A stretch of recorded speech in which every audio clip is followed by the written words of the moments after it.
I have a business around the $800,000 mark, and I have really good profits. How much should I pay myself as an owner if I'm going to give him that raise to 60 to 70K? How much should you be paying yourself? Myself and him, I guess. Okay. At that $800 mark or $800,000 mark. Yeah. Are you in the business at all? I am. Yes. So I would pay myself a salary. How much? Very hands-on. You're very hands-on. Very okay. hands-on. Yeah. Got it. I would take a salary equivalent to them, and then I would do distributable cash. I would say, hey, you're gonna get 25% of distributable cash, you're gonna get this salary, and I'm gonna get this exact same salary. Sound fair? Great. I took all the risk in building this business, I'm gonna get 75%, you're gonna get 25%. Does that seem fair to you? I like it. It's awesome. Yep. Thank you. Hello, Mike. Oh wait, I had to do this because I didn't forget. All right, so how this is gonna work is what was the name again? Sorry. Jesse. So when Jesse has done his question, this is what's gonna happen. We're gonna try this out because this is what Zach wanted me to do, all right? I'm gonna say, and for Zach, everyone, 3, 2, 1, and we're all gonna clap at the exact same time. Let's practice. Zach, great question. 3, 2, 1 for Zach. Fantastic, next question. Mike, Eddie here from Irving, Texas. I run a irrigation repair, maintenance, and install company. And part of that is I want to get into the maintenance portion of it, mowing lawns and mowing lawns or maintenance of irrigation? No, mowing lawns. Okay, all right. And so to measure, do you use Google Maps or something else just instead of going out there in the field? Do all those measurements because they do the linear measurements too as well and square footage? Absolutely. And talk to some other lawn care guys here. Get on the lawn care business owner Facebook group that I have. Ask there and you get 10 other suggestions in addition to that. Google Maps. Thank you. For Eddie, everyone, 3, 2, 1. Hey, Mike, it's Marco from Estrella Lawns. My man. If you have cash on hand, instead of taking 3 years to raise your prices and repeating, can you grow, like jump? Say the last part again. I missed it. Instead of raising prices for like 3 years and repeating it, getting to capacity repeating. Yes. If you have the cash on hand, can you grow from like say 400 all the way to 800,000 in 1 year, and then transition that into profit mode? Yes, absolutely. As long as you have enough cash, you'll be able to do that. Okay. You just know that you probably won't be profitable doubling the business from 400,000 to 800,000. As long as you have the cash on hand, which I would say you need at least $150,000 to $180,000 to do that comfortably, at least. I would recommend that. If you have that capital, yes, you can scale very quickly. Okay. Got it. For Marco, 3, 2, 1. Hey, Mike, Sam with Troops Mowing. If you want to be an absentee owner, you're going to give this general manager a lot of autonomy on making decisions. Do you have a decision-making framework? Obviously, they want to be profitable, but do you take the guesswork out of it and have a decision-making framework for those GMs? Yeah, so on Saturday, I'm going to go over a framework for creating a system. I would say if you're going to take ownership of making sure you set up the general manager for success, you're going to have the business systematized already. If it's not systematized, you're handing them over a ticking time bomb and they will fail.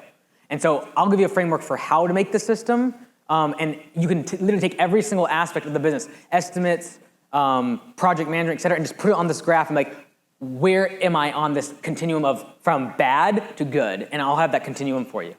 For Sam, everyone, 3, 2, 1. On the left. Hey, my name is Connor with Schultz Lawn Care. Dan says it's important to build your team. How do you turn a field worker and building them into a GM that is, watching the YouTube videos and watching the podcast that is currently not? First off, I would probably say that you cannot force them to drink, but you can take them to water. And so I would probably put them in scenarios to see if there's any sort of appetite for it. Sometimes bringing them to a conference is helpful. But let's assume they don't want that. They're not reading books. They're not reading nothing. I would not hire them as a general manager unless they've already done this before. Because the only way for them to go from someone out in the field, even though they're trustworthy and they're working hard, and they might have all of the street cred from the crew and everyone looks at them as a leader, if they do not gain the skill of leadership, they will still fail even at 6 to 8 employees. The likelihood of failure is much lower if you have less employees, but it's still a skill nonetheless. And so I would probably try to have a one-on-one with them. I'd be like, hey, this is where I want you to be at, and this is how I'd pitch it. You want this to come across, like, they should leave this meeting, even if you don't hire them as general manager, they know that you love them. What I mean by that is, hey, can I add a name? There's no name. No. Oh, there's not a name. Okay, so Mr. Bill, I want you to become a general manager, but I'm not going to say that. What I'm going to say is, Bill, I want more for you. I don't want you to be here doing this for the next 10 or 15 years. I know you got more inside of you. Now, that's what I think, but what do you think? What do you want? Oh no, I'm happy, like this is great, like this is where I want to be for the rest of my career. I am not pushing that. I've seen people do that, I've done that, I would not do that. If they're like, yeah, I'd like to make more, I want to have, this is my dream, I want to make more money, I need to provide for my family. I'm like, okay, great, goal, here's the steps to get there. Let's start doing a weekly meeting, let's talk about a podcast, let's look at video. Do you want to come on an estimate with me? Right, so that's where I'd be starting. I plan on implementing P4P this spring. Cool. And I know part of the P4P system and implementing it is they take initiative on learning themselves to increase their own efficiency. Yeah. I'm hoping that step, I can kind of see if that will Sure. kick them into gear and then maybe have that talk afterwards. Yeah, money motivation versus positional motivation is slightly different. So some people will be motivated to just become a general manager because they know that that is a more secure position, it gives them more authority, autonomy in the business, etc. Other people, P4P, will be much more leaning to the person that is money motivated. So just be careful on that one topic. A great leader and sometimes is not money motivated. Also be careful about thinking about the only way that people can make more money in an organization is managing people. That's a surefire way to have a bunch of hierarchy and a bunch of managers and no one doing the work. So also they might be a great individual contributor. So having P4P allows them to make more money. So not, the only way in your organization to make more money is not just manage people. That's when you have managers managing managers. Gotcha. Thank you. For Connor, everyone, 3, 2, 1. Parker from Dandridge, Tennessee. In one of your first few slides, you Sorry, said... Parker? Yes, sir. Thank you. You said to go from 500 as fast as possible. Yep. With absolutely no projected growth in spring, I plan on being around 178,000. Okay. Should I not worry about raising prices and just try to straight go to the 500 or 250? Or should I raise prices? Like right now, we're currently charging about $70 an hour. Okay. Should we keep it there, or should we just kind of like raise it to like 875, 80 and still try to grow? Are you solo? I'm going to be hiring my father. But at 178, No, I'll need help. are at solo? Did you do 178 last year? I did 130. Got it. And you were solo doing that. Yeah, I just got some contracts for next year. Perfect. Okay. So you're very efficient because if you're charging $70 an hour, you're running like a 95% efficiency score, right? So very, very efficient. Just know that it's not going to happen when you hire someone. So that'd be like my first frame.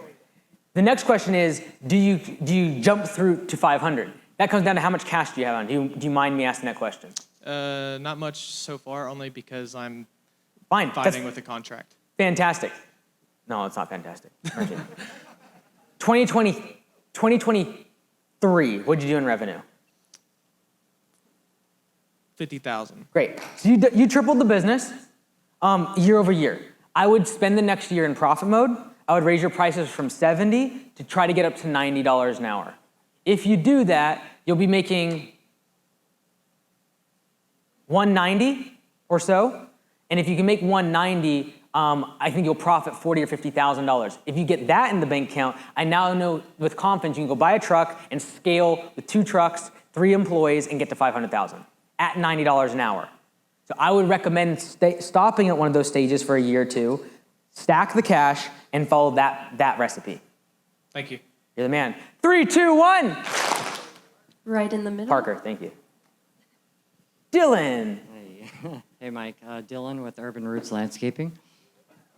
My question is, I currently am looking to open a second location this spring, and my general manager, I discussed switching him from hourly to a salary with some profit sharing. My question is, do you switch your office admin, or at what point do you switch your office admin to a more? This is Michael? Yes, Okay, Michael. all right. From hourly to salary and stagger up his profit sharing. So when do you turn him into salary? Say that again, sorry. You're asking when do you turn your admin person into salary? Exactly, yeah. When you know that year round they are worth their wage. If they're not, I'm going to be laying them off, or they're going to go into the field. So at 2 locations, it is likely that an admin person, and if you're doing, say, 1.5 million at that size, an admin person is going to be full-time even during the off-season, and even just getting things ready for the spring rush.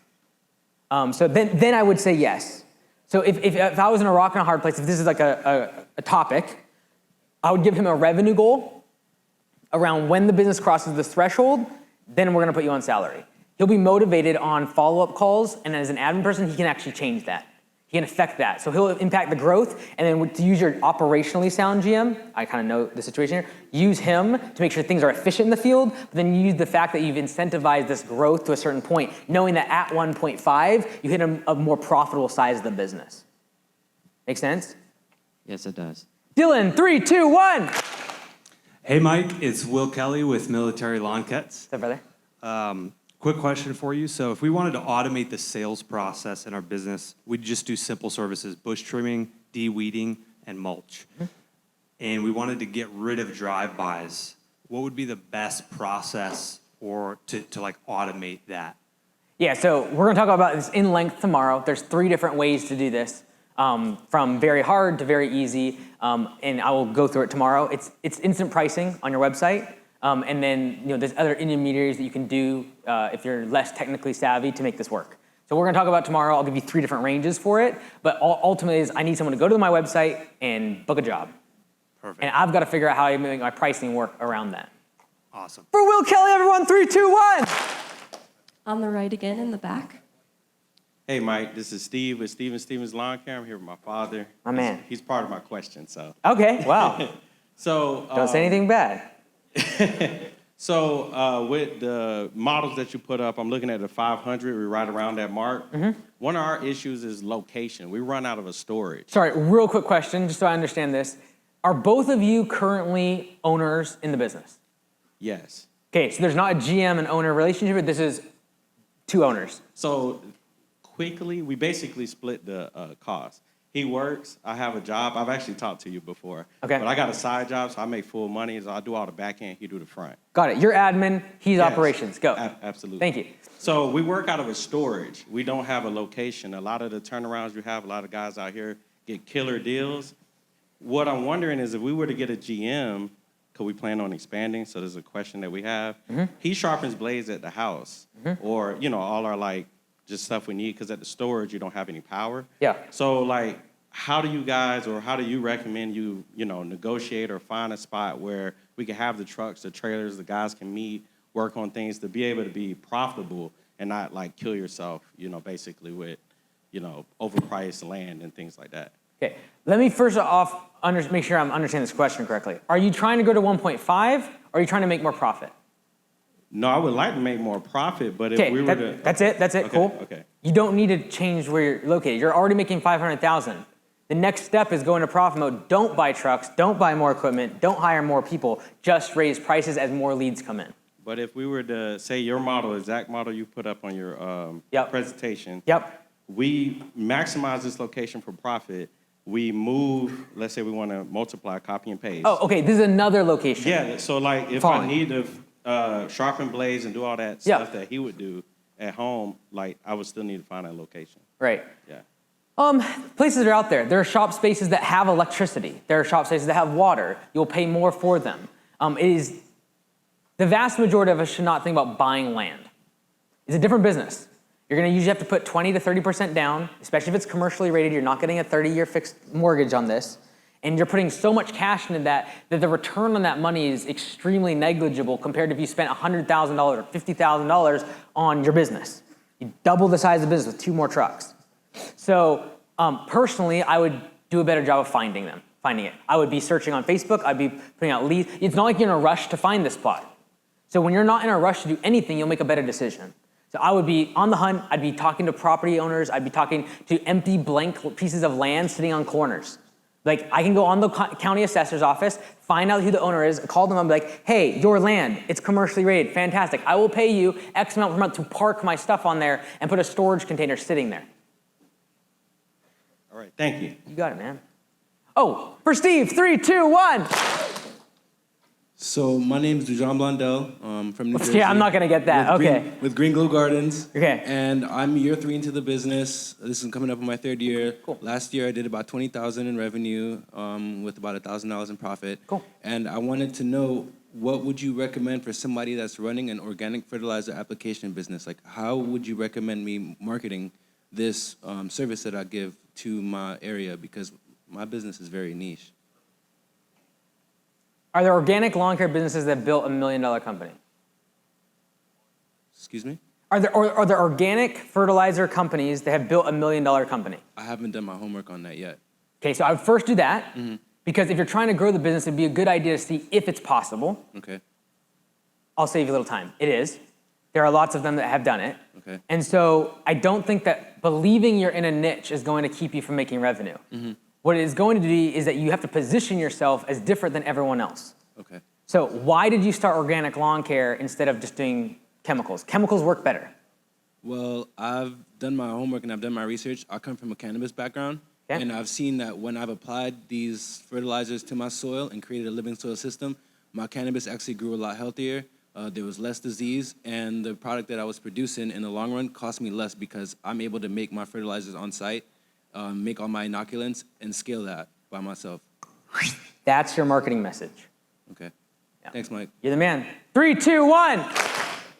Great. Back right. Hey, Mike. Dalton with Dalton's Lawn My man. Landscaping. Let's go. So got a question about pay for, say you've got a field employee earning P for P, and you're wanting to transition them into an operational GM. And they're just crushing on P for P, making too much money? So I'm curious, like, how would you go about that transition? When would you transition out of P for P into something profit sharing? What factors would go into making that decision and everything? Yeah, so if you have a really high producing P for P member, sometimes this is difficult because during peak season, they could literally be making more per hour on P for P than a general manager's salary. So this is when having a conversation like, what is your objective of working here? Do you want to have, what is valuable to them? Do they want longevity? Do they not want to be working in the field because they're getting a little older? Do they think about 10 years from now and their knees might not be able to take it? And maybe like, okay, I'm okay with sometimes making a little bit less, but for the upside potential of profit sharing, as well as the fact that I'm not going to be as hard on my body. I just need to know what they value, and then I'm going to build back in the incentives against that. So if it's like, no, I love P for P. I just like working hard. I would leave them alone. Let them keep doing their thing and don't push them. But if you're like, I'd love to learn about estimates, just slowly guide them into it if they start feeding on it, and they'll gravitate, they'll start watching videos, they'll start getting better at it, and then they become a general manager, and they're willing to take a pay cut of a few bucks an hour because they want the salary, they want the stability, they want the position, and they want the option to not work in the business, in the field all the time. Okay, that makes sense. So more personal to who that GM would be rather than the business as a whole. What is their goal? And then you simply make the benchmarks to get them to their goal. Perfect. Don't think about you, don't think about the business. Yeah. What's your goal? I need to know that. Because if it's not aligned with being a great general manager and what that entails, I'm not even going to incentivize you to get there. Yeah, that makes sense. Thank you. For Dalton, 3, 2, 1. Hey, Mike, James Swaika with Yard Dogs from Canada. Assuming your sales GM kills it, what do you do with him? Once you send a technician to replace him as an operational one, what can you do with that guy? Some creative things. Couple things. You can either one part I didn't talk about today was the starter role. That's basically what I kind of would do with Connor, where he started locations for me. So if you're trying to do the chain model, I would get them onto the next location and I have an operational GM behind them. I would incentivize them on that operational manager getting trained up so they don't just leave them in a lurch. So sometimes what we've done is we give them a perpetual distribution of cash based upon that location in perpetuity. So hey, you're gonna start this other location, but I'm still gonna give you 5% of this location, and then what happens is they kind of start to make sure that manager is trained better and check in on them occasionally because it is affecting their paycheck. Cool. For James, 3, 2, 1. Dude, it's all the turnaround folks jumping up today. Go ahead, Brandon. Brandon from Simply. So what do you recommend for people who are getting their first non-owner GMs and prepping their expectations? Because obviously we're sharing with them like, hey, we're going to have scorecards, meetings, all that. We're expecting 30 budget hours a week. But due to our lack of experience as owners with managing GMs and spring rush hits, and now they're at like 50 hours a week, and they feel like you were dishonest with them in the beginning, how are you handling those expectations when you're a first-time owner managing managers? The first thing is I would say is, first off, be very conservative. So profit sharing, when I'm pitching a general manager, go low. Right? So even like my target plateau situation, I went lower. Like I don't want people to think, like, oh my goodness, I should be making like 30% margin. It's possible, yes, but like most people don't. So I'm gonna go lower in terms of what I intend. I'm also gonna tell them how hard it is. Most really hungry general managers, if you say these lines, they actually salivate. And that's like, hey, it's gonna be really hard. It's difficult. It's hard managing people. I know you haven't done it. You've been in the field before. It's tough. And when the buck stops, it now stops with you. And if we go over in spring rush, you're the one picking up the slack. And it's difficult. I don't know if you're made up, like if you can do it, but it's tough. Like, and you tell them the stories of the pain you went through. You say, but I think you got it inside you. And you're gonna tug on their emotions here. And you're gonna get them to commit to those, because they will happen. Even if you do everything right, spring rush is it kills everyone. So I would just prepare them for the worst. And then secondly, I would communicate with them on that weekly cadence of how they're doing. And going into what you just told me, I would tell them, I have never managed a manager. I'm new to this. I need your feedback. If there's something I can do to support you more, or if there's something that's not tracking with what we've talked about today, I need to know about it. And that includes you working more hours, that includes you not feeling respected, that includes you not feeling compensated. I need to know about those things because I can't fix them otherwise, and I don't know what I'm doing. If you say that, they'll be on your team, they'll give you all the feedback faster instead of having a quarter go by and all of a sudden they want to leave because they could have just told you in the first 2 weeks that they don't want to work 80 hours a week. So communication will fix most of it. Thanks, man. Brandon, for 3, 2, 1. Staying on your left side, Mike. Hey, Mike. Caden with Taderos Landscaping. I'm in business with my dad this year. Cool. We're doing about 230. Okay. And he's been in business 30 years going on. He used to be a lot bigger, but he's downsized. What should his role, as somebody who does not want to do it anymore, what should his role be in the company going forward? Cool. He's been in business for 30 years. You guys started your business when together? Really this year. Cool. First year, 230. Yes. Good work. In the business, are you 50-50? No, we're about 80-20. Who gets 80? Him. So he's the capital, you're the sweat equity. Yes. Fantastic. And your question is, go ahead. I've been the general manager for like the past year. Okay. And he has not taken like anything out of the company. Okay. Which I feel bad about. Yeah, okay. Good. So what should his role like be for the future? Because he wants to get out of it. He wants to hand it to me. He wants to get out of it long term. Okay, it sounds like he's not in daily operations at all. Never. So he's not really in the business. He has basically funded this, and in exchange, he's got 80%. Yes. If he wants out of it, why would he not just give you the 80%? Does he want return on his capital? Yes. Fantastic. So I'm going to go to him. I'm going to negotiate how much capital do I need to return back to you in order to buy you out. And so let's just say he put, I'm going to guess, 50,000 in? Yes. All right. Hey, Dad, over the course of the next 5 years, I'm going to pay you 15% interest on that money. But I want to buy you out. What does that look like? Can I do interest for the next 3 and then principal payments for the following 2? I want to buy you out. Have that conversation. He wants out. That's you have the leverage here. He wants out. He wants money. Great. Give him his money back with good interest on top of it. Okay. You have a follow-up. Go ahead. Sorry? Do you have a follow-up to that? No. Does that make perfect sense? Yes. You think he'll take that? Yeah, I think he will. Okay, awesome. Caden, 3, 2, 1. Hi, Mike. My name's Taylor. I'm one of the co-owners of Midnight Sun Mowing and Irrigation. We're based out of Fairbanks, Alaska. Wow. We find that we are extremely seasonal. We might get May through mid-October. Mm-hmm. We've chosen to keep our services simplified as per your suggestion, and we don't do snow removal. Okay. Good thing this time of year, Yeah. because snow has been lacking in Alaska, Yeah. where we're at.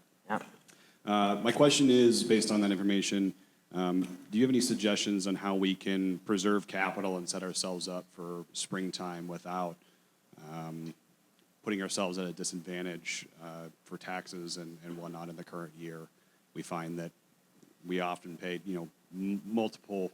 we pay our taxes and then try not to invest in shiny new equipment unless it's absolutely needed, and find that we have a lack of capital to start up and wait for the money to roll in the door. We find there's about a 30-day lag time before we start to see that money roll in the door for contracts and whatnot. Okay, I was gonna go a different direction. Here we go.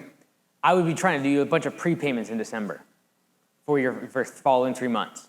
So instead of trying to spend the money or like, oh man, we got all this taxes, I'd be paying your insurance up front. I'd be looking at every single payment and seeing if I can prepay. I'd be trying to negotiate discounts to pre-buy materials, anything. Because if you're thinking about, I need to save money on taxes, I don't want to buy shiny equipment, you can still do that, just prepay for everything. That doesn't help us become profitable for that year or help us show a profit. That's showing less profit. Okay, I was going after the tax situation. All right, you're talking though like off season, you don't have snow, how do I get to the spring essentially? Correct. Okay, tomorrow's workshop, this is all we're talking about. Perfect. Yeah, I'm gonna give you 5 different ways to do it. Thank you. Yeah. 2 more. Let's do a clap for that. We like last gentleman real inflation. quick, huh? Yeah, 3, 2, 1 for Taylor. Hey, Mike. My name is Ron from New York City. I represent Overbooked AI. We developed a software in the past few months that specializes in AI services for phone answering, scheduling jobs, and taking calls if it's after hours or during business hours. I know it. We are currently very strong in the plumbing and HVAC sector, and we're looking to expand in the lawn care services. Do you think there is a need for this in this sector? And also, we're looking to develop a product for AI estimating that you'll just put the data and it will automatically give you an estimate per project. What is your thought about this? Yes, it's not really so I'm going to move on from this. However, I would say 90% of landscaping, lawn care professionals are not equipped to be able to use your software, mostly because they don't use budgeted hours.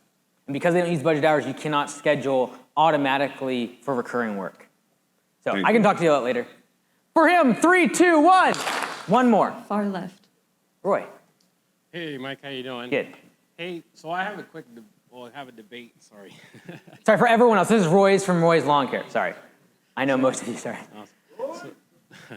So I have a debate that we're trying to figure out. Debate? Who's debating? Well, in our leadership team and kind like the 4 of you? Well, we got a little drama. Come on. No. So we operated from one location, but we service 2 service areas, right? Yeah. They're about 40 to 45 minutes apart. Okay. Wenatchee, right? In Wenatchee, and then the second location is in Quincy. Right. But we operate, like I said, from Wenatchee. Our debate is whether you're talking about having 2 different locations. Should we, if we're profitable, everything's running really good from that location, and I mean the numbers are great. Should we separate and have 2 different GMs at different, one at each location, and operate like that, or continue the way we are? Yeah, your size, because you're above the 1.5, so you're in a bit of a different world. If things are working and you're being really profitable, you don't meet the category of I need to downsize and cut to 8 employees. You've already gone to the fact where you have admin, you have sales, you have operational teams, and so it's not going to impact you the same way as like, I want one general manager because I want one person to be responsible for everything in the business, and I can only expect them to manage effectively 8 people. Now, if I start having a GM, a salesperson, an admin person, 3 office assistants, all of a sudden now, they might be able to manage effectively 20, 30 people. And so it's just a different model, and traveling the 45 minutes now just becomes a function of 45 minutes multiplied by X amount per week by how many hours it takes my crew and how much I'm paying them per hour, or more importantly, what they could be making if they were working. If you take that number, you'll blow this out of the water, by the way. If you take $80, $90, $100 an hour, multiply it by the 100 hours that they're driving every month, you'll be like, oh, this pays for the GM salary and the shop space rent. So it just becomes a debate. Do you want to do that? This is a different business model. If it's working now, I wouldn't change anything. I would say if there's pain down the road as you begin to expand, I would break that off and make it one location with one general manager with 8 employees. Perfect. No, that's what I wanted to hear. For Roy, everyone, 3, 2, 1. All right, that's it.